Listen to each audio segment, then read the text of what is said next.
আসসালামু আলাইকুম। চ্যাপ্টার 7 এটা হলো বাংলাদেশের রাজনৈতিক ব্যবস্থা। বাংলাদেশের রাজনৈতিক ব্যবস্থা। আর এখান থেকে আসলে প্রশ্ন যেভাবে আসার কথা সেভাবে আসে নাই কখনোই। আমরা আগে সিলেবাসটা দেখি, সিলেবাস কি ছিল। সিলেবাস হলো রাজনৈতিক দলসমূহের গঠন, রাজনৈতিক দলসমূহের গঠন, কার্যাবলী ও ভূমিকা, কার্যাবলী ও ভূমিকা। 2 নম্বর যেটা হলো সেটা হলো ক্ষমতাসীন ও বিরোধী দলের সম্পর্ক, ক্ষমতাসীন ও বিরোধী দলের সম্পর্ক। নাম্বার 3 হলো চাপ সৃষ্টিকারী সুশীল সমাজ, চাপ সৃষ্টিকারী গোষ্ঠী সমূহ, সুশীল সমাজ ও চাপ সৃষ্টিকারী গোষ্ঠী সমূহ।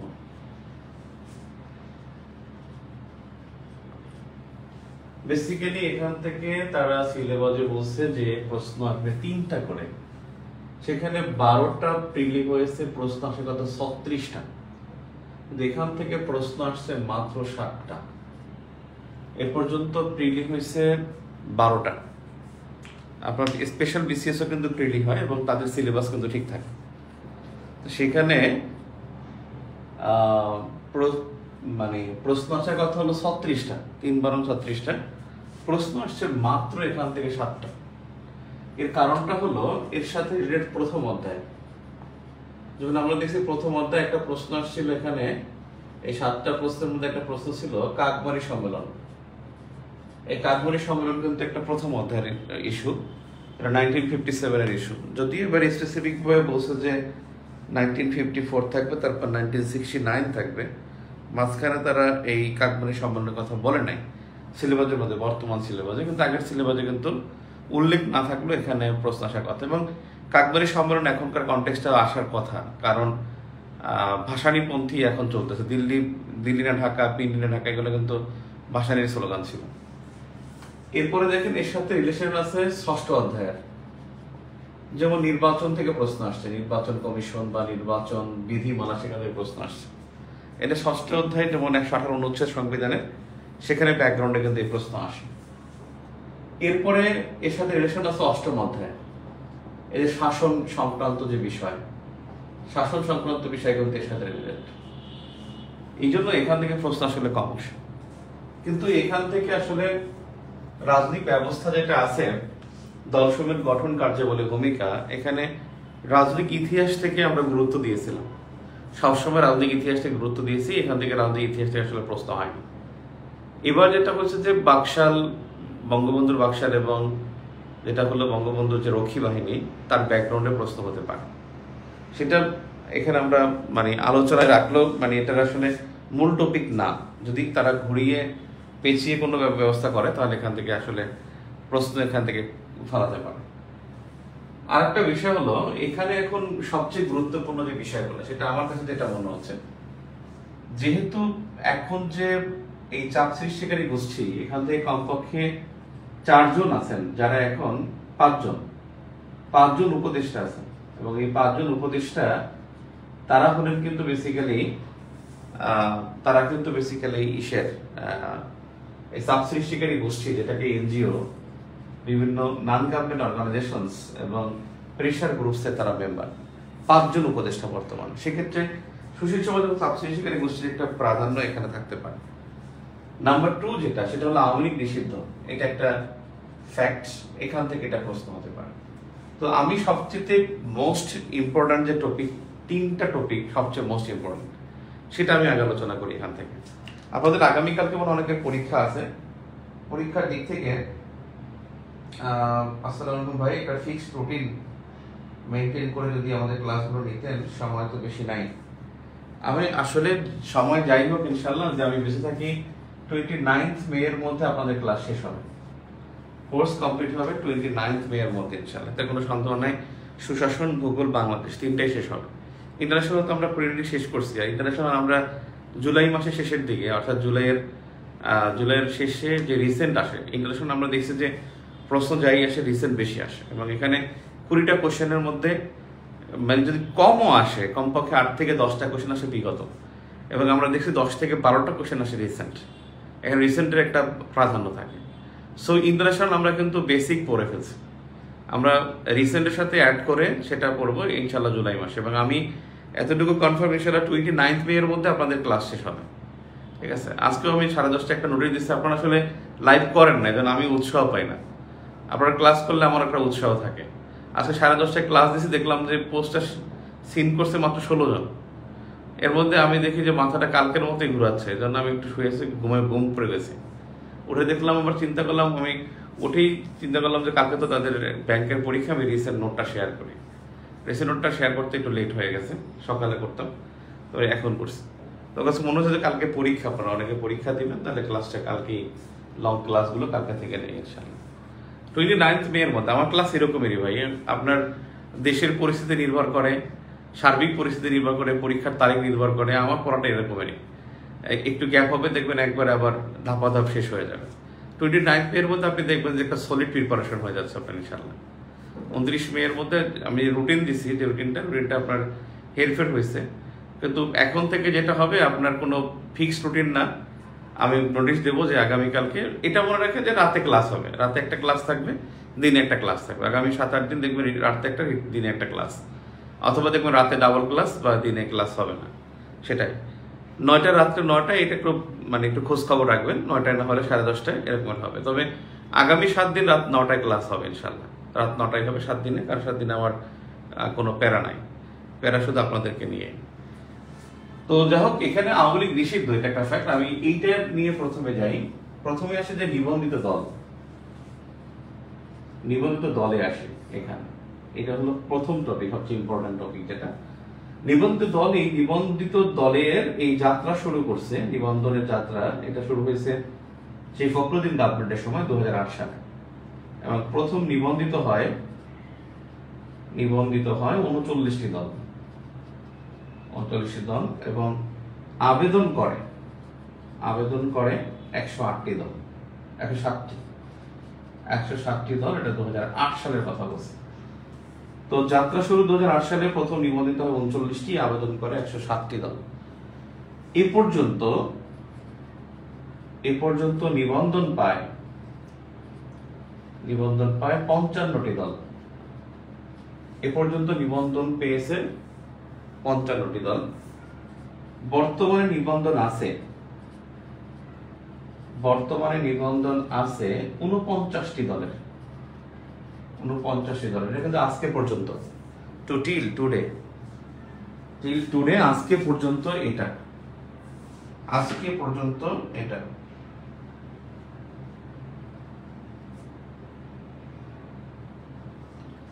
অর্থাৎ বর্তমান নিবন্ধন আছে 49টি দলের। এখন ব্যাপারটা হলো যে নিবন্ধন স্থগিত বা বাতিল কয়টা? নিবন্ধন বাতিল হয়েছে 5টি নিবন্ধন বাতিল। 5টি নিবন্ধন বাতিল, সেটা কি? নাম্বার 1 হলো ফ্রিডম পার্টি। নাম্বার 2 হলো জামাত ইসলামী।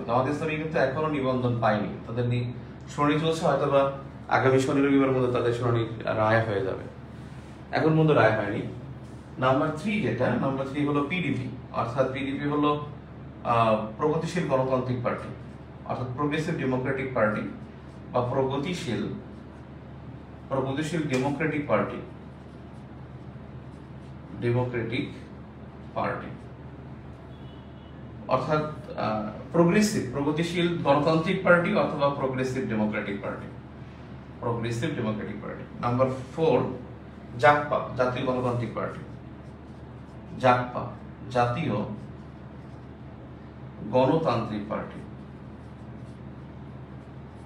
জাতীয় গণতান্ত্রিক পার্টি। জাকপা হলো জাতীয় গণতান্ত্রিক পার্টি। আরেকটা হলো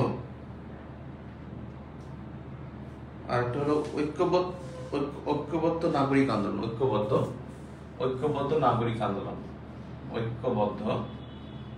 নাগরিক আন্দোলন, নাগরিক আন্দোলন, এটা এনডিএম, আসলে এনডিএম, ন্যাশনাল ডেমোক্রেটিক মুভমেন্ট। ওনাদের মনে হয় ওনাদের খুব সম্ভবত তারা নিবন্ধন পেয়ে যাবে। এই দুইটা পাওয়ার সম্ভাবনা বেশি। এটা ঐক্যবদ্ধ নাগরিক আন্দোলন এবং আশা করি পরীক্ষার আগে আপনাদের পেয়ে যাবে। এই দুইটা একটু খোঁজ খবর রাখতে হবে, এগুলো খোঁজ খবর রাখতে হবে। রিসেন্টলি যখন বের হবে জুনের মাঝামাঝি, তখন এটা খোঁজ রাখবেন। ওখানে আমরা যে পর্যন্ত আছে ওটা আমরা ওখানে অ্যাড করে দেবো। আরেকটা বিষয়, স্থগিত কার? স্থগিত স্থগিত দল হলো আওয়ামী লীগ। আওয়ামী লীগ স্থগিত হয়, সেটা হলো 12 মে 2025। 12 মে স্থগিত হয় আওয়ামী লীগের।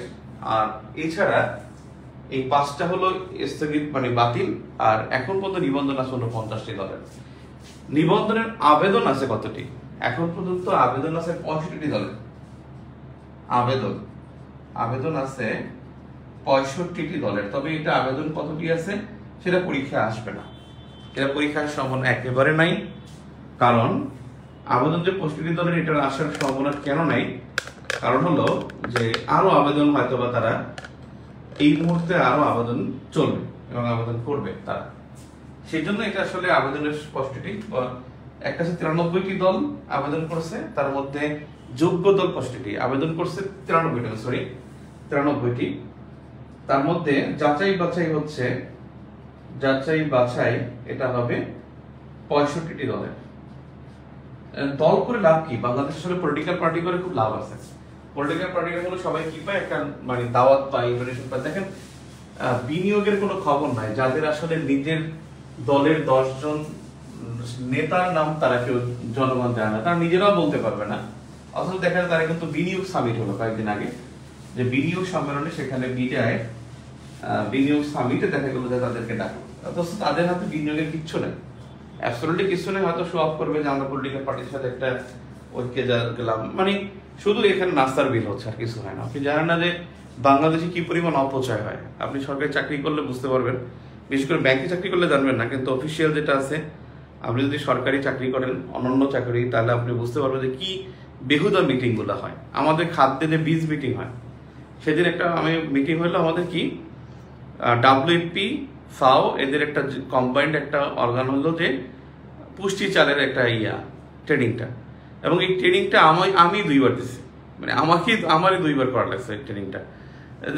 4000 টাকা দেয়, বড় একটা লাঞ্চ দেয় এই, এবং 4000 টাকা দেয় যে ওরা জাস্ট হলো মানে দেখায় যে আমরা এগুলো করতেছি। 1-2 ঘন্টা এরকম আলোচনা করে, সারাদিনের একটা শিডিউল থাকে, বাট 1-2 ঘন্টা আলোচনা থাকে। এরপরে ওরা একটা বিল করে নিয়ে যায়, জাস্ট একেবারে মানে বেহুদা এরকম কিছু কাজ হচ্ছে। এখন একটা বিষয় হলো যে এখানে আমরা জানেন আওয়ামী লীগ নিষিদ্ধ হয়েছে। আওয়ামী লীগ কিন্তু নিষিদ্ধ হয়েছে এ পর্যন্ত যদি বলে সেটা হলো 3 টাইমস, 3বার নিষিদ্ধ হয়। এবং এখানে একবার হলো যে 1971 সালের 25শে মার্চ, দ্বিতীয়বার হয়েছিল যে 1975 সালে বঙ্গবন্ধু নিজে আওয়ামী লীগ সহ সব দলকে বহিষ্কার করেছিল, এবং তিনি বৈশ্বিক একটা ক্রাইসিস দেখাইছিলেন যে কোল্ড ওয়ার প্রেক্ষাপটে বা বৈশ্বিক স্নায়ুযুদ্ধের প্রেক্ষাপটে, যে সারা বিশ্বেই পলিটিক্যাল পার্টির মধ্যে ক্লাশ থাকার কারণে যে সমস্তানিক দলগুলোকে, সোভিয়েত ইউনিয়ন এবং পুঁজিবাদী দলগুলোকে যুক্তরাষ্ট্র বিভিন্নভাবে প্যাট্রোনাইজ করে, যে কারণে মলোটভ প্ল্যান এবং মার্শাল প্ল্যানের মাধ্যমে পুঁজিবাদী দলগুলোকে উৎসাহিত করত যুক্তরাষ্ট্র, এবং মলোটভ প্ল্যান, যেটা রাশিয়ার পররাষ্ট্রমন্ত্রী ছিলেন মলোটভ প্ল্যানের মাধ্যমে পুঁজিবাদী দলগুলোকে প্যাট্রোনাইজ করতেন রাশিয়া। এবং সে কারণে পৃথিবীতে অনেকগুলো দেশ ভেঙে গেছিল, যেমন দক্ষিণ কোরিয়া, উত্তর কোরিয়া হয়, জার্মানি, পূর্ব Germany, east Germany, West Germany হয়, পূর্ব ইয়েমেন, পশ্চিম ইয়েমেন, ভিয়েতনাম, দক্ষিণ ভিয়েতনাম, উত্তর ভিয়েতনাম হয়, এবং অনেকগুলো দেশ ভেঙে যাওয়ার কারণে এখানে বঙ্গবন্ধু যেটা দেখাইছিলেন যে আসলে সেনাযুদ্ধের প্রেক্ষাপটটা দেখাইছিলেন এবং সার্বিক পরিস্থিতি দেখাইছিলেন। এই জন্য তিনি বলছিলেন যে পলিটিক্যাল পার্টিগুলো নিষিদ্ধ করে। এবং ওই 1975 সালের যেই 25 জানুয়ারি ঘোষণা দেয়, এবং 8 ফেব্রুয়ারি থেকে আসলে 24 ফেব্রুয়ারি থেকে পলিটিক্যাল পার্টি নিষিদ্ধ হয়। তার মানে আওয়ামী লীগ কাগজে কলমে নিষিদ্ধ হয় 1972 সালে 24 ফেব্রুয়ারি। বঙ্গবন্ধু নিষিদ্ধ করেছেন, অর্থাৎ সব পলিটিক্যাল পার্টি বাদ দিয়ে তিনি একটা ঐক্যবদ্ধ দল করেন, যে বাংলাদেশ কৃষক শ্রমিক আওয়ামী লীগ। এখানে তিনি যারা স্বাধীনতার বিপক্ষে ছিল সেই দলগুলোকে তিনি চিঠি দেন নাই। ইউনাইটেড মুসলিম পার্টি, নেজাম ইসলামী, তারপরে মুসলিম লীগ, জামাত ইসলামী, এরকমের অনেকগুলো দল আছে যাদেরকে, যারা মুক্তিযুদ্ধের বিপক্ষে ছিল তাদেরকে চিঠি দেন নাই, আর যারা পক্ষে ছিল তাদেরকে চিঠি দেন। সেখানে বাকশালে অন্তর্ভুক্ত সর্বশেষ 4টি দল হয়, 4টি দল অন্তর্ভুক্ত হয়। সেখানে আওয়ামী লীগ থাকে, সেখানে কমিউনিস্ট পার্টি থাকে, তারপরে হলো ন্যাপ থাকে, ন্যাপ মুজাফফর থাকে, ন্যাপ ভাসানী থাকেন না, ন্যাপ মুজাফফর থাকেন। আর একটা হলো যে জনতা লীগ, যেটা ওসমানী জনতা লীগ। এই 4টা দল থাকে এবং 4টা দলকে নিয়ে বাংলাদেশ কৃষক শ্রমিক আওয়ামী লীগ বাকশাল করা হয়। এবং এই 4টা দলের সমন্বয়ে বাকশালই থাকে, আর বাকি সব দলগুলোকে বহিষ্কার করা হয়, মানে সব দলগুলোকে নিষিদ্ধ করা হয় যে আর কোনো পলিটিক্যাল পার্টি থাকবে না, অর্থাৎ এখানে একটাই দল থাকবে, সেটা হলো বাকশাল। সেখানে আওয়ামী লীগেরও কার্যক্রম থাকতে পারবে না, থাকতে ছিল না। এবং সেটা সর্বশেষ তিনি ফিরে আসেন আবার 76 সালে, যখন SM সায়েম, তিনি বিচারপতি SM সায়েম তখন প্রেসিডেন্ট হন এবং তিনি সব পলিটিক্যাল পার্টিকে উন্মুক্ত করে দেন। তখন থেকে আবার কি হয়, সব দলগুলোকে অন্তর্ভুক্ত করা হয়। কিন্তু কয়েকটি পলিটিক্যাল পার্টি আছে যেগুলো এখন পর্যন্ত এগুলো নিষিদ্ধ, এখন পর্যন্ত নিষিদ্ধ। এবং সেখানে এখন পর্যন্ত নিষিদ্ধ বলতে আরো 2টা পার্টি আছে, যে পূর্ব বাংলা কমিউনিস্ট পার্টি আর জামাত ইসলাম। তো নিষিদ্ধর আদেশ তো রহিত করা হয়েছে হাইকোর্ট কর্তৃক, আপনারা তো দেখছেন, এটা গত 2024 সালে এটা হয়েছে। আমি যেটা বলতে চাচ্ছিলাম সেটা হলো যে নিবন্ধন বাতিল যেটা, সেটা কিন্তু জামাত ইসলামের কথা বলছি, নিষিদ্ধের কথা কিন্তু বলে নেই। এখানে কিন্তু একটু ফ্যাক্ট আছে, কিন্তু নিবন্ধন তারা যে কোনো সময় তারা আবার পেয়ে যাবে। একটা পূর্ব বাংলা সর্বহারা পার্টি আর পূর্ব বাংলা কমিউনিস্ট পার্টি, এই 2টি বামপন্থী মাওবাদী সংগঠন এখন নিষিদ্ধ, 2টা দল নিষিদ্ধ। একটা হলো পূর্ব বাংলা সর্বহারা পার্টি নিষিদ্ধ, পূর্ব বাংলা সর্বহারা পার্টি, এটাকে বলা হয় PBSP। আর একটা হলো পূর্ব বাংলা কমিউনিস্ট পার্টি, PRCP, পূর্ব বাংলা কমিউনিস্ট পার্টি হলো PBSP, আর একটা হলো PBCP, কমিউনিস্ট পার্টি। এই 2টি দল নিষিদ্ধ এখন পর্যন্ত।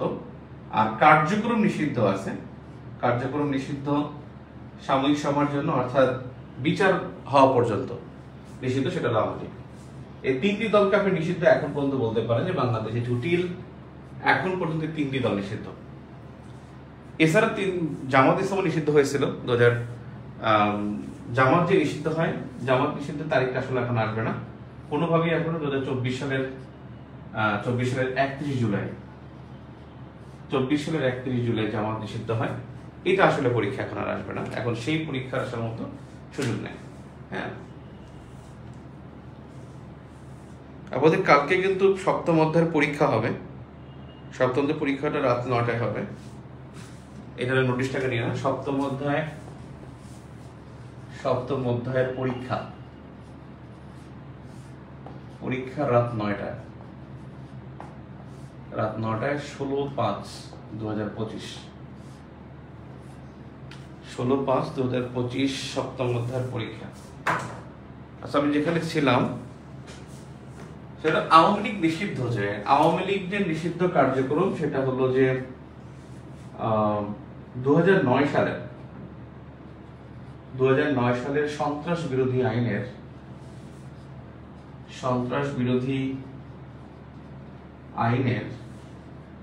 18(1) ধারা অনুসারে, মনে রাখবেন, যে সকল বিষয়ে পানিশমেন্ট থাকে সেখানে ধারা হয়, পানিশমেন্ট না থাকলে সেটা হয় অনুচ্ছেদ। 18 ধারা অনুসারে কার্যক্রম নিষিদ্ধ হয়, এবং এই নিষিদ্ধ হয় তারিখটা হলো 12/5/2025। এখন বিষয় হলো যে এই 2009 সালের সন্ত্রাস বিরোধী আইন সংশোধন, সন্ত্রাস বিরোধী আইন 2009 সংশোধন হয় 11 মে, 2025। 25 মে 11/25 হলো সংবিধান সংশোধন, আর তিনি অবৈধ হয় 12 মে 2025। এবং এই দিনকেই কিন্তু নির্বাচন কমিশন আওয়ামী লীগের নিবন্ধন স্থগিত করে। আরেকটা বিষয় হলো যে এই সন্ত্রাস বিরোধী আইনের এখানে কিন্তু মানে যেটা হলো যে ছাত্রলীগ বিষয়টা ছিল 23 অক্টোবর। হ্যাঁ, 2009 সালের সন্ত্রাস বিরোধী আইনের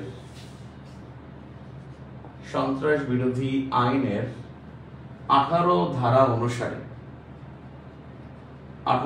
অনুসারে নিষিদ্ধ হয় ছাত্রলীগ। এখানে একটা বিষয় আছে যে কারণটা কি আসলে, বলছে যে আওয়ামী লীগের নিবন্ধন স্থগিত হওয়ার কারণ, এবং আরেকটা হলো যে আওয়ামী লীগের কার্যক্রম নিষিদ্ধ এবং নিবন্ধন স্থগিত হওয়ার কারণটা কি। আসলে এখানে কারণ হলো তিনটি, যে আওয়ামী লীগ নিষিদ্ধ হওয়ার কারণ তিনটি, অর্থাৎ বাংলাদেশের সংহতি, বাংলাদেশের সার্বভৌমত্ব, আর বাংলাদেশের জননিরাপত্তা। এই তিনটি বিষয় বিপন্ন করে আওয়ামী লীগ, বাংলাদেশের সংহতি, বাংলাদেশের জননিরাপত্তা, বাংলাদেশের সার্বভৌমত্ব। এই তিনটি বিষয়কে বিপন্ন করার কারণে আওয়ামী লীগকে নিষিদ্ধ করা হয়।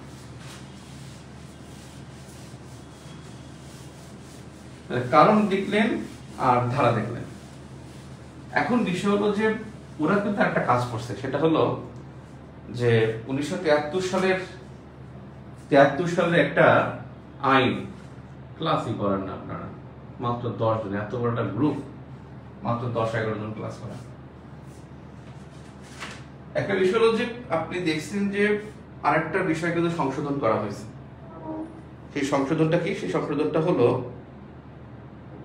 যে আওয়ামী লীগের মানে নিষিদ্ধ করার জন্য একটা সংশোধনী আসে। সেই সংশোধনীটা হলো 1973 সালের আন্তর্জাতিক অপরাধ ট্রাইব্যুনাল আইন,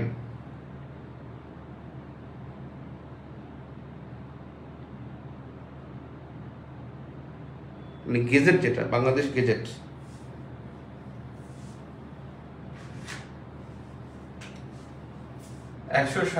নং আইন 2025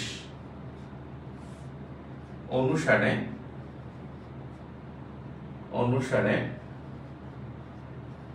আওয়ামী লীগের কার্যক্রম নিষিদ্ধের গেজেট হয়। অর্থাৎ গেজেট নং হলো 137 নং আইন 2025। 137 নং আইনের এই গেজেট অনুসারে কার্যক্রম নিষিদ্ধ হয়। আরেকটা যেটা বলছিলাম সেটা হলো যে 1973 সালের আন্তর্জাতিক অপরাধ ট্রাইব্যুনাল আইন এটা সংশোধন করা হয়, এবং সেই সংশোধনটা ওটা মনে হয় আইন নম্বর 21, খুব সম্ভবত আইন নং 21, হ্যাঁ, অধ্যাদেশটা সন্ত্রাস বিরোধী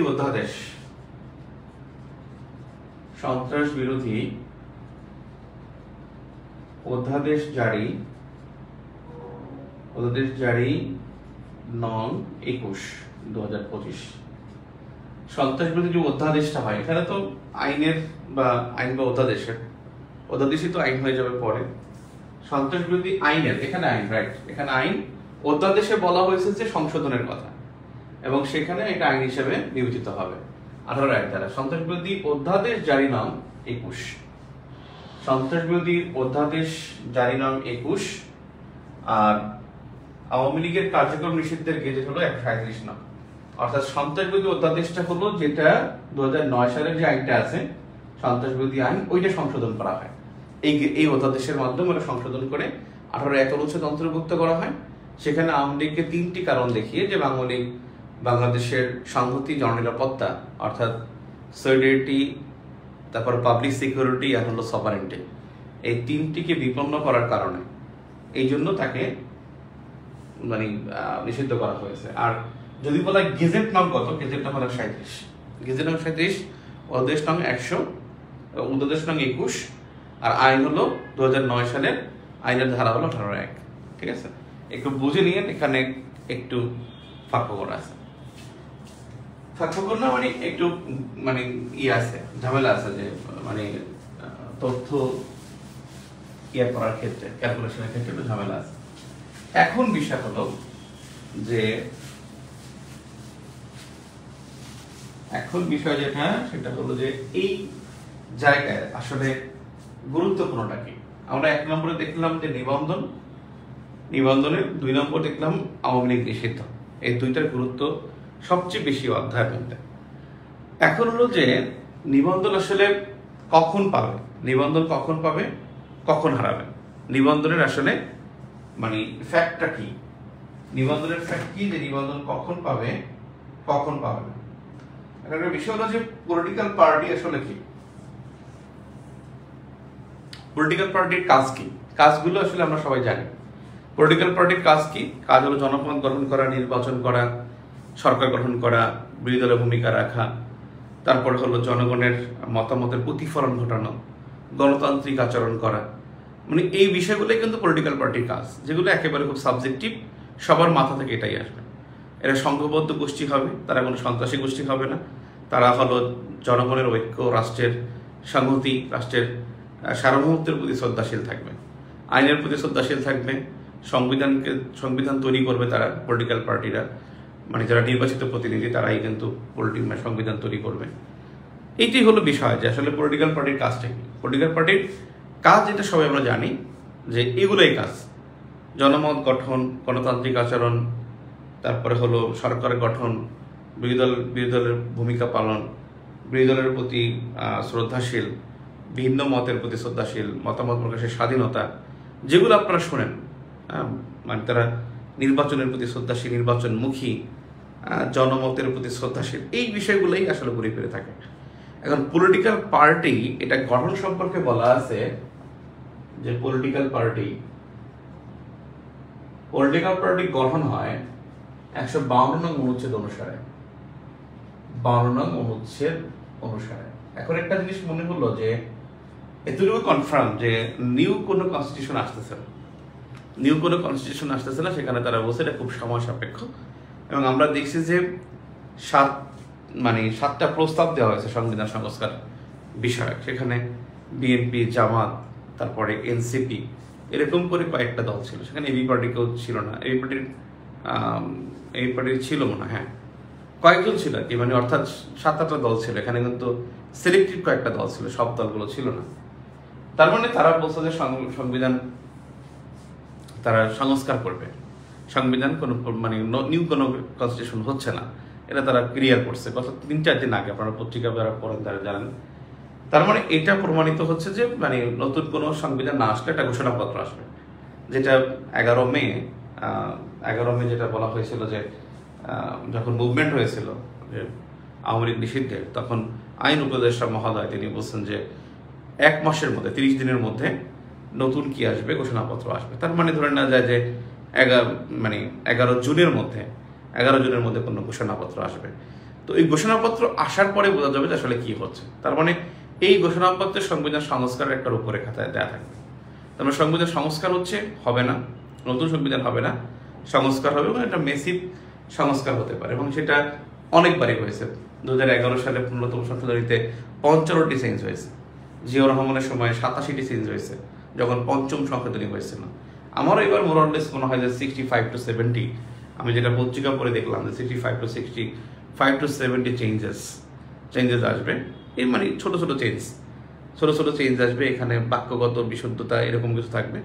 মেসিভ চেঞ্জ আসবে হয়তো বা 7-8টা ক্ষেত্রে মেসিভ চেঞ্জ থাকবে। তো তো যাও ওটা গেল। আমার পলিটিক্যাল পার্টিতে 152 অনুচ্ছেদে পলিটিক্যাল পার্টি, এটা আসলে সংবিধানের যে অনুচ্ছেদটা থাকতেছে সেটা আমি বলতেছি যে এরকম একটা নিশ্চয়তা আছে। এখন বিষয় হলো যে পলিটিক্যাল পার্টি নিবন্ধন কখন পায় কখন হারায়। নিবন্ধন পাওয়ার যদি যোগ্যতা বলি, নিবন্ধন পাওয়ার যোগ্যতা হলো তিনটা। নিবন্ধন পাওয়ার যোগ্যতা হলো তিনটা, অর্থাৎ নিবন্ধন পাওয়ার যোগ্যতা তিনটি। আর নিবন্ধন প্রদান করে কিন্তু নির্বাচন কমিশন। এখন এই নিবন্ধনের ভিত্তি কি? ভিত্তি হলো আরপিও 1972 2008 অ্যামেন্ডমেন্ট।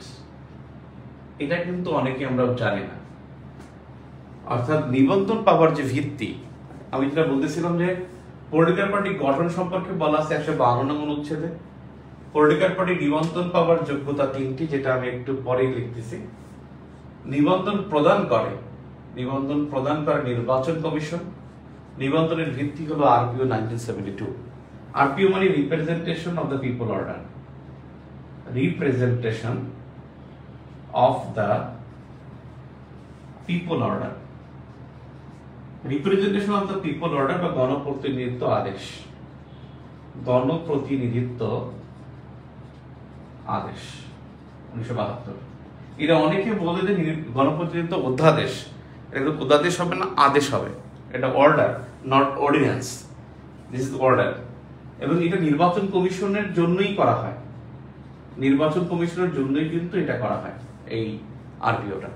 আরপিও যেটা হয়, নির্বাচন কমিশন তারা তৈরি করে, তারা সংশোধন করে। এটা তারপরে এই নির্বাচন কমিশন থেকে যায় ক্যাবিনেটে। এই ক্যাবিনেট টু যায় প্রেসিডেন্ট। এই প্রেসিডেন্ট টু যায় সংসদ। সংসদ থেকে আবার যায় নির্বাচন কমিশন। এটা কিন্তু খেয়াল করবেন। নির্বাচন কমিশন তারা এখানে ঠিকঠাক করে তারা ক্যাবিনেটে পাঠায়। ক্যাবিনেট তারা কাটছাট করে। ক্যাবিনেট কাটছাট করে প্রেসিডেন্টকে দেয়। প্রেসিডেন্ট কাটছাট করার পর এটা পার্লামেন্টকে পাঠায়। পার্লামেন্টকে যখন পাঠায়, পার্লামেন্ট ওখানে পাস হয়, কণ্ঠ ভোটে পাস হয়। এটা কিন্তু বড় কোনো যেটা মানে সাধারণত সংখ্যাগরিষ্ঠ, অর্থাৎ 12-13 এরকমের সংখ্যাগরিষ্ঠতার ভিত্তিতে পাস হয়। এখানে কিন্তু 2/3 ভোট দরকার হয় না, যেটা আমাদের সংবিধান পরিবর্তন করার ক্ষেত্রে মানে 3/2 হা ভোট লাগে। এখানে কিন্তু কণ্ঠ ভোটে সংখ্যাগরিষ্ঠ ভোটে পাস হয়। সেখান থেকে আবার নির্বাচন কমিশন দেয়। ইমপ্লিমেন্টেশনটা করে নির্বাচন কমিশন। অর্থাৎ নির্বাচন কমিশনের কাজ হলো ইমপ্লিমেন্ট করা বা বাস্তবায়ন করা। এই বাস্তবায়নটা করে হলো নির্বাচন কমিশন। এটা মনে রাখতে হবে। এখন বিষয় হলো যে এই নিবন্ধনের যে আমি বললাম যোগ্যতা, যে যোগ্যতা তিনটা। 1 নম্বর যোগ্যতা হলো 2টি সংসদ নির্বাচনে অংশ নিয়ে 1টি আসন লাভ। এখন আপনি বলবেন যে নিবন্ধন ছাড়া কি নির্বাচনে অংশগ্রহণ করতে পারবে? স্বতন্ত্র হিসেবে পারবে। স্বতন্ত্র তাদের একটা নিজস্ব প্রতীক নেবে, যে তারা বলবে আমাদের 300 আসনে আমরা স্বতন্ত্র প্রার্থী দিচ্ছি, সবার প্রতীক হলো চেয়ার। এবং এরকমের একটা মানে যারা লিখতেও পারবে যে প্রস্তাবিত অমুক দলের এখানে 1টি আসন যদি না পায় তাহলে কি করতে হবে? অথবা হলো যে কোনো সংসদ নির্বাচনে 5% ভোট লাভ। 5% ভোট লাভ। যদি 5% ভোট লাভ করতে পারে তাহলে সে নিবন্ধন পাবে। নাম্বার 3 যেটা অথবা, এটা কিন্তু অথবা আমরা এখানে মনে করতে পারি 3টা, অর্থাৎ 3টাই হলো একটা বিকল্প 3টি প্রস্তাব। আরেকটা হলো যে প্রতি উপজেলায়, প্রতি 1/3 উপজেলায় 1/3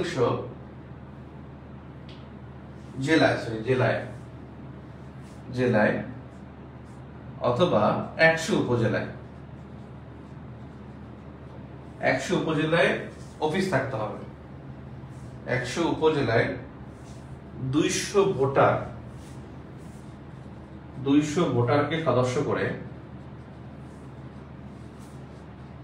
করে অফিস থাকতে হবে। এখন নতুন দলগুলো পাচ্ছে কেন? তারা এই কাজটা করতে পারতেছে। তারা দেখাচ্ছে যে আমাদের অফিস আছে, আমাদের 64টা জেলার মধ্যে দেখা গেছে যে 23টা বা 22টা জেলায় আমাদের অফিস আছে এবং 100টা উপজেলায় 200 ভোটার করে তারা দেখাইছে যে এরকম 200 ভোটারের কর্মী আছে। এই কর্মী সহ তারা এখানে প্রস্তাব করেছে। এখন বিষয় হলো যে তাদের আসলে এইটা গঠনতন্ত্রে দুইটা জিনিস থাকতে হবে। এই তিনটা তো শর্ত, কিন্তু গঠনতন্ত্রে দুটি জিনিস থাকতে হয়। যে নিবন্ধন পেতে হলে গঠনতন্ত্রে কয়টি জিনিস থাকতে হয়? দুটি। একটা হলো যে দুটির মধ্যে একটা হলো যে 33% নারী সদস্য হতে হবে। 33% নারী সদস্য, তাদের যে নির্বাচিত যে সদস্য, তাদের যে সদস্য থাকবে কর্মী থেকে শুরু করে, সেখানে 33% নারী থাকতে হবে। 2 নম্বরে বলছে যে সদস্যদের অর্থাৎ দলের যে সদস্যদের নির্বাচিত হতে হবে, সরাসরি ভোটে নির্বাচিত হতে হবে। এখানে সরাসরি তারা ভোট দিয়ে তাদেরকে নির্বাচিত করবে। এই দুইটা হলো গণতন্ত্রের মধ্যে তাদের থাকতে হবে। এখন যেটা হয় যে নিবন্ধন আসলে তাদের অযোগ্য হয় কখন এবং নিবন্ধন বাতিল হয় কখন?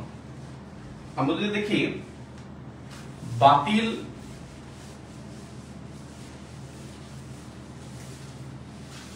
আওয়ামী লীগের নিবন্ধন নং কিন্তু 006, আওয়ামী লীগের নিবন্ধন নং 006 আর বিএনপি হলো 007। বিএনপি 007, আওয়ামী লীগ হলো 006।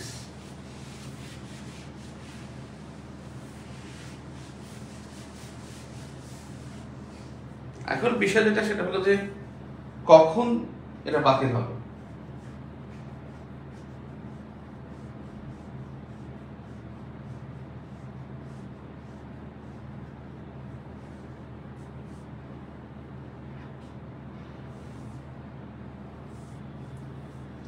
নিবন্ধন বাতিল হওয়ার শর্ত কি? নিবন্ধন বাতিল হবে 5টি কারণে। এটা কিন্তু খুবই ফ্যাক্ট। 5টি কারণ, এখানে ক্রম লাগবে না। যেমন একটা সহজটাকে বলি, সেটা হলো পরপর 2বার যদি কেউ ইলেকশন না করে। যেমন 2014 সালে কিন্তু বিএনপি নির্বাচন করে নাই। 18 সালে নির্বাচন যদি না করতো তাহলে তাদের নিবন্ধন থাকতো না। আর 2024 সালে তারা নির্বাচন করে নাই, হয়তো বা পরবর্তী নির্বাচন তারা করতে হতো। কারণ গণতন্ত্র এটাই আসছে যে পরপর 2বারের বেশি নির্বাচন, পরপর 2বারের বেশি, পরপর 2বার নির্বাচন না করলে। নাম্বার 2 হলো সরকার কর্তৃক নিষিদ্ধ ঘোষণা করলে। সরকার কর্তৃক নিষিদ্ধ ঘোষণা করলে গেল 2টা। 3 নম্বর হলো যে দলের সভাপতি সেক্রেটারি কর্তৃক চিঠি দিয়ে নিবন্ধন বাতিল চায়, অর্থাৎ সভাপতি ও সেক্রেটারি স্বাক্ষরে নিবন্ধন বাতিল চাইলে, অর্থাৎ নিজে নিজে বাতিল চাইলে তখন তার বাতিল হবে।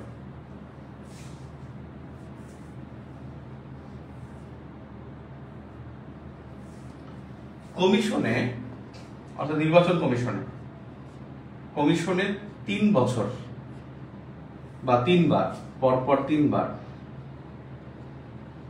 প্রতিবেদন দাখিল না করলে,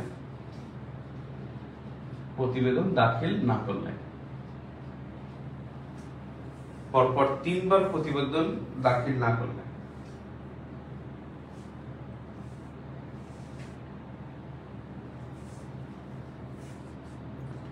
দলের গঠনতন্ত্র মেনে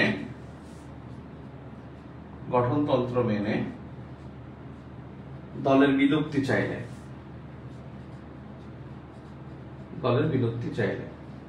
অর্থাৎ নিজেরাই বিলুপ্ত চেয়েছে, এরকম 5টি কারণে নিবন্ধন বাতিল হয়। নিবন্ধন বাতিলের কারণ 5টি, মনে রাখবেন। এই 5টি কারণের মধ্যে এখানে এই 5টি বিষয় আছে যে সরকার প্রতি নিষিদ্ধ হলে কিন্তু নিবন্ধন বাতিল হয়ে যায়।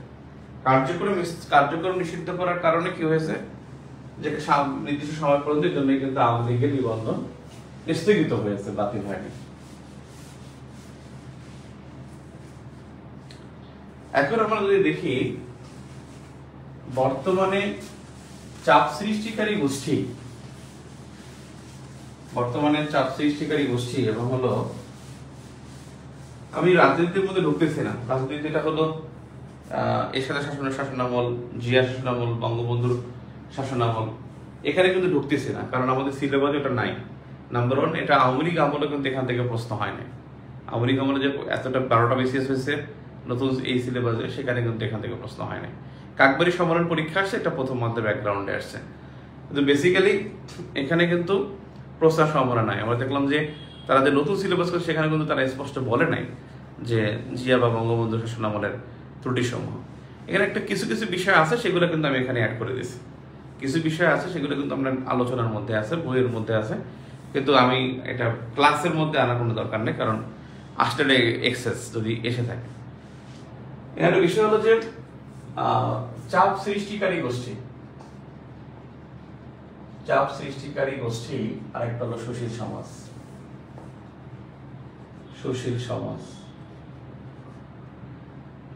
এটাকে বলা হয় যে সিভিল সোসাইটি। আর চাপ সৃষ্টিকারী গোষ্ঠী যেটা হলো প্রেশার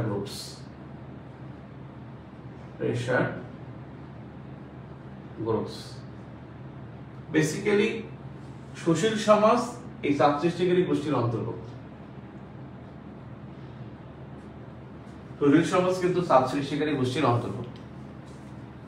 চাপ সৃষ্টিকারী গোষ্ঠী কি করে? সরকারকে নিয়ন্ত্রণ করে না, সরকারের আচরণ প্রভাবিত করে। চাপ সৃষ্টিকারী সরকারকে নিয়ন্ত্রণ করে না, বরং সরকারের আচরণকে প্রভাবিত করে।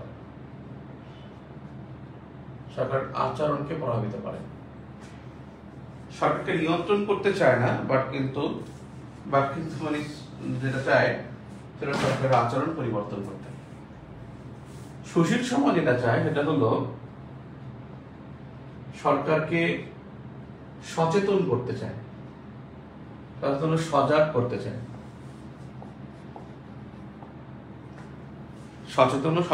চায়, এখানে চাপ সৃষ্টিকারী গোষ্ঠীকে কিন্তু অনেকগুলো নামে ডাকা হয়।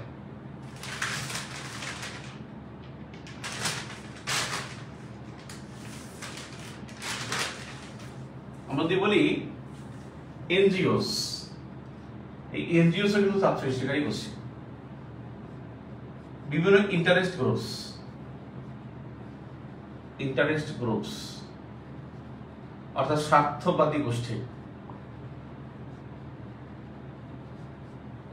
এরা গোষ্ঠী স্বার্থ চায়। মনে রাখবেন, চাপ সৃষ্টিকারী গোষ্ঠী কি চায়?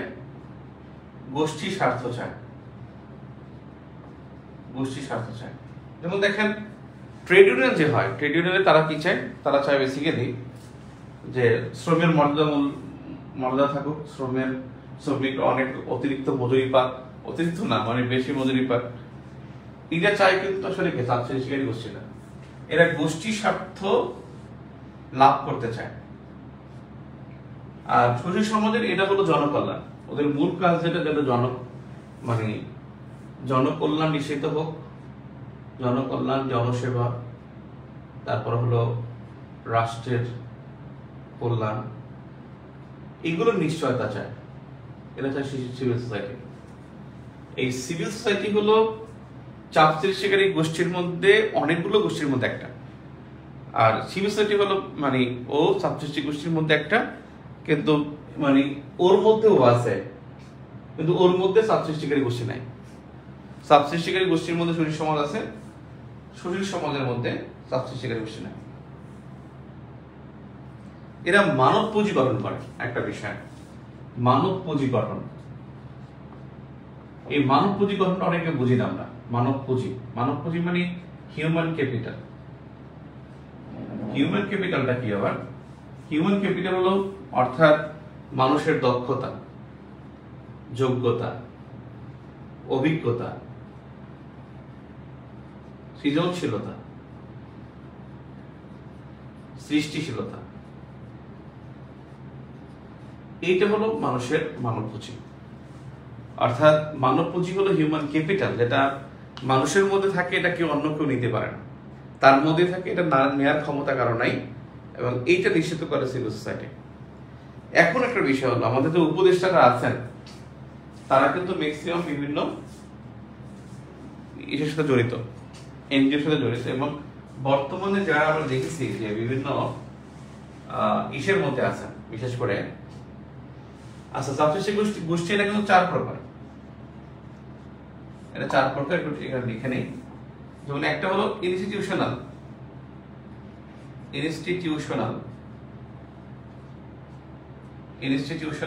Pressure group, interest group. আরেকটা আছে অ্যানোমিক ইন্টারেস্ট গ্রুপ। আরেকটা আছে অ্যাসোসিয়েশনাল interest group.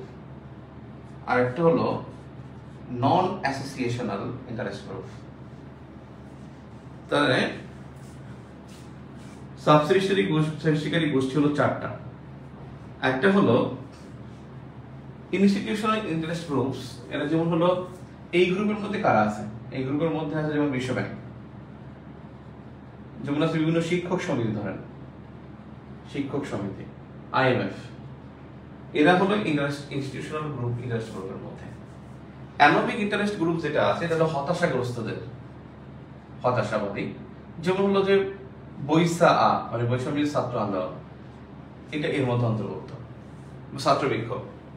Association interest group যেমন এনজিওস, বিভিন্ন ধরনের এনজিও যেটা হলো সহযোগিতামূলক, যেমন ব্র্যাক বাংলাদেশের প্রাইমারি এডুকেশনে অনেক ভূমিকা রাখে, ব্র্যাক বাংলাদেশের মেডিসিনে খুব ভালো ভূমিকা রাখে। তাহলে এটা কি হলো? এটা হলো সহযোগিতামূলক। নন অ্যাসোসিয়েশনাল ইন্টারেস্ট গ্রুপ যেমন আরাকান আর্মি, এরা বেসিক্যালি সন্ত্রাসবাদী গোষ্ঠী, আরাকান আর্মি। তারপরে হলো সন্ত্রাসবাদী গোষ্ঠী যারা হতে পারে, এরা হলো নন অ্যাসোসিয়েশনাল ইন্টারেস্ট গ্রুপ।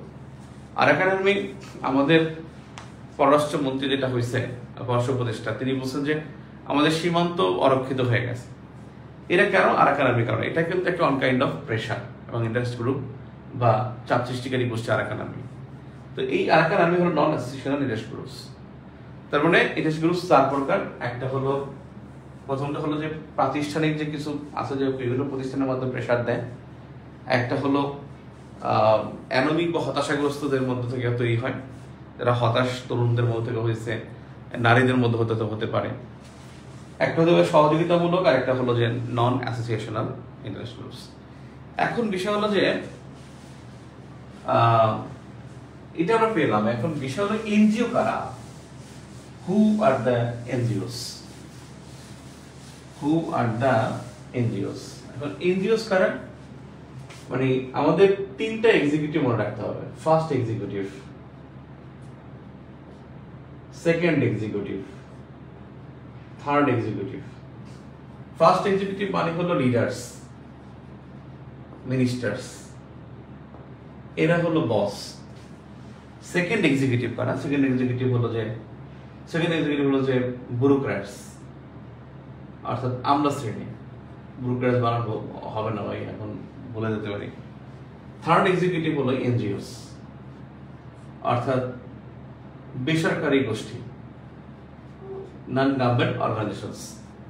এই বেসরকারি গোষ্ঠী হলো থার্ড এক্সিকিউটিভ।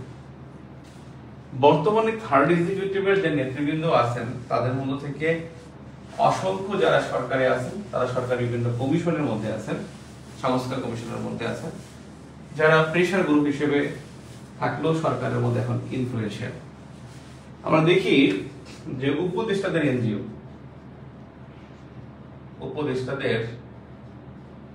এনজিওস বা ইন্টারেস্ট গ্রুপস। 1 নম্বরে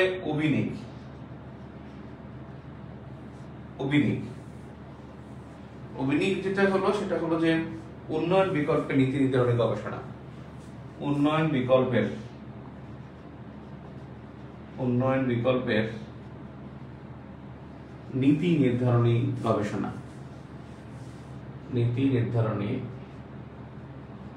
গবেষণা। এর প্রতিষ্ঠাতা হলো দুইজন, অভিনিক এর প্রতিষ্ঠাতা দুইজন, এবং যে দুজন খুব আলোচিত, একজন হলো ফরহাদ মাঝার, আরেকজন খুশি কবির। কিন্তু এখান থেকে উপদেশটা কি হয়েছেন? উপদেশ হচ্ছেন নির্বাহী। যে নির্বাহী আছেন তিনি হচ্ছেন ফরিদা আক্তার। এই ফরিদা আক্তার তিনি কিন্তু উপদেষ্টা, ইনি হলেন উপদেষ্টা। নাম্বার 2, বেলা যেটা প্রতিষ্ঠিত হয় অনেক আগে 1992-তে।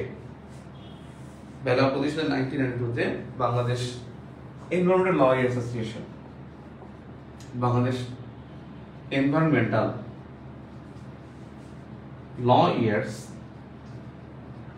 অ্যাসোসিয়েশন। এবং এনভায়রনমেন্টাল ল অ্যাসোসিয়েশন এটা হলো পরিবেশ আইনজীবীদের জোট। ও উপদেষ্টা 5 জন, সরি এনজিওস 5 জন না 6 জন হবে ভাই। এনজিওস এর মধ্যে 6 জন হবে, 5 জন না ভাই, 6 জন। আরেকজন আছেন যিনি সর্বশেষ শিক্ষা উপদেষ্টা হয়েছেন, যে আমার শ্রদ্ধেয় শিক্ষক চৌধুরী রফিকুল আবরার বা সিআর আবরার, যিনি শিক্ষা উপদেষ্টা, তিনিও কিন্তু রামরুর প্রধান। রামরু তার প্রতিষ্ঠাতা হলো তার ওয়াইফ তাসনিম সিদ্দিক।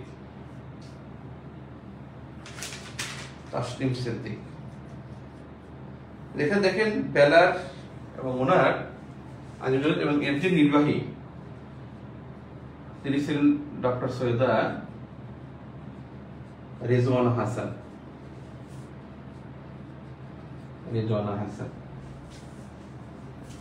নাম্বার 3, ব্রতি যেটা হলো প্রশিক্ষণের মাধ্যমে সমাজের অগ্রগতি। এই ব্রতির প্রতিষ্ঠা 1992-তে। এটা হলো প্রশিক্ষণের মাধ্যমে 2018 নির্বাচনকে কিন্তু ফেয়ার বলছিল এই ব্রতি। প্রশিক্ষণের মাধ্যমে সমাজের অগ্রগতি।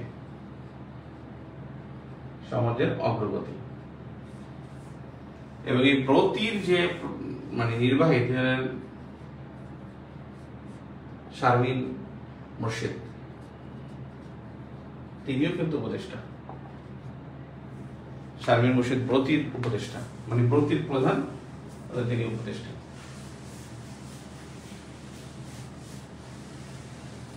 নাম্বার 4, অধিকার।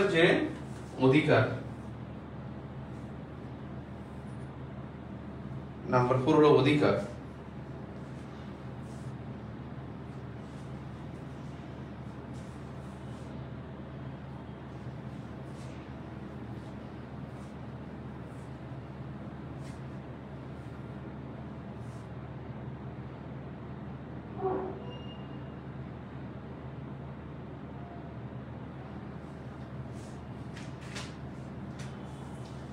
নাম্বার 4 অধিকার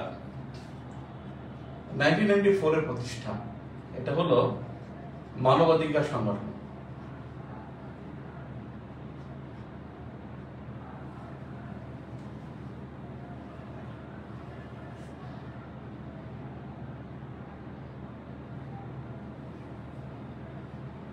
Adilur Rahman,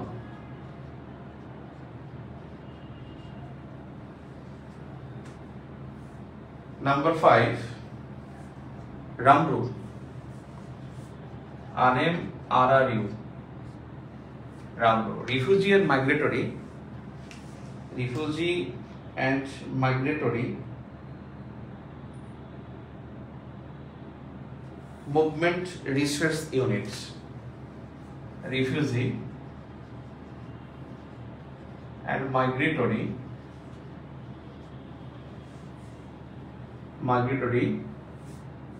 refugee and migratory movement, double M হবে, এই জন্য তো মেনে না। Movement research unit, movement research unit, এটা 1995 এ প্রতিষ্ঠা। এখানে হলো সিআর আবরার, চৌধুরী রফিকুল আবরার, চৌধুরী রফিকুল, যেটাকে সিআর বলা হয়, সিআর আবরার। উনি এখানে মানে উপদেষ্টা ছিলেন। আর এর প্রতিষ্ঠাতা হলো তার ওয়াইফ, প্রতিষ্ঠাতা হলো তাসনিম সিদ্দিক, ডক্টর, ঢাকা বিশ্ববিদ্যালয়ের শিক্ষক ডক্টর তাসনিম সিদ্দিকী, তাসনিম সিদ্দিকী। নাম্বার 6 আরেকজন আছেন না, নূরজাহান বেগম, নূরজাহান একজন আরেকজন মহিলা আছেন না, কি বেগম যেন, উনি হলেন গ্রামীণ ব্যাংকের, ফ্রম গ্রামীণ ব্যাংক উপদেষ্টা। এখানে অনেকগুলো সংগঠন আছে, একেবারে যেগুলো দেয়া আছে সবগুলো আলোচিত, যেমন বদিউল আলম মজুমদার, বদিউল আলম মজুমদার। বদিউল আলম মজুমদার কিন্তু সুজনের প্রতিষ্ঠাতা, সুজনের প্রতিষ্ঠাতা। এখন এই সুজন কি? সুজন হলো সুশাসনের জন্য নাগরিক, সুশাসনের জন্য নাগরিক, ঠিক আছে।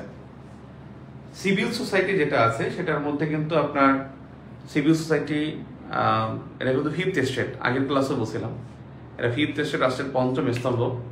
অর্থাৎ সিভিল সোসাইটি আর চাপ সৃষ্টিকারী গোষ্ঠী পড়ার সময় সুশাসনের মধ্যে দেখবেন এখানে চাপ সৃষ্টিকারী গোষ্ঠীও আছে, সুশীল সমাজও আছে, এনজিও আছে। আপনি সুশাসনের ওই চ্যাপ্টারটাও পড়বেন। এবং কালকে যে পরীক্ষা, অর্থাৎ 16 তারিখে যে পরীক্ষা বা আজকের পরীক্ষা, 16 তারিখে যে পরীক্ষাটা রাত 9টায়, সেখানে আপনি এটার সাথে ওটা অ্যাডজাস্ট করে পড়বেন। এখন একেবারে 29 তারিখ পর্যন্ত ইনশাল্লাহ, আগামী 16 তারিখ থেকে 29 তারিখ পর্যন্ত সব কিছু বাদ দিয়ে শুধু জিকে নিয়ে থাকবেন, শুধু জিকে। এবং এখানে দেখবেন আমরা জিকে কমপ্লিট করে ফেলবো ইনশাল্লাহ। অর্থাৎ অন্ততপক্ষে 3টা সাবজেক্ট, বাংলাদেশ, ভূগোল, সুশাসন।